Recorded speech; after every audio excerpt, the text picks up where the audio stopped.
بسم اللہ الرحمن الرحیم۔ السلام علیکم۔ ایک چوہا کسان کے گھر میں بل بنا کر رہتا تھا۔ ایک دن چوہے نے دیکھا کہ کسان اور اس کی بیوی ایک تیلے سے کچھ نکال رہے ہیں۔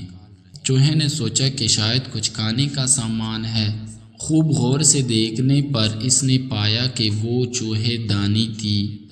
خطرہ بھانپنے پر اس نے گھر کے پچھلے حصے میں جا کر کبوتر کو یہ بات بتائی کہ گھر میں چوہے دانی آ گئی ہے۔ کبوتر نے مذاق اڑاتے ہوئے کہا کہ مجھے کون سا اس میں پھنسنا ہے۔ مایوس چوہا یہ بات مرغی کو بتانے گیا۔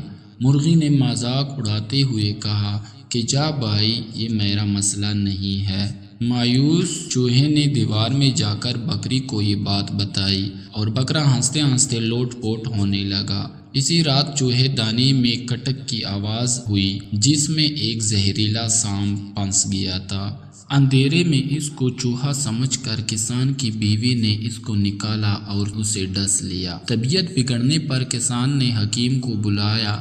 حکیم نے اسے کبوتر کا سوپ پلانے کا مشورہ دیا۔ کبوتر ابھی برتن میں ابل رہا تھا۔ یہ خبر سن کر کسان کے کئی رشتہ دار ملنے آ پہنچے، جن کے کھانے کا انتظام کے لیے اگلے دن مرغی کو ذبح کیا گیا۔ کچھ دن کے بعد کسان کی بیوی مر گئی۔ جنازہ اور موت ضیافت میں بکرا پروسنے کا علاوہ کوئی چارہ نہ تھا۔ چوہا دور جا چکا تھا، بہت دور۔ اس کا مطلب یہ ہے اگلی بار کوئی آپ کو اپنے مسئلے بتائے اور آپ کو لگے کہ یہ میرا مسئلہ نہیں ہے تو انتظار کیجئے اور دوبارہ سوچئے۔ ہم سب خطرے میں ہیں۔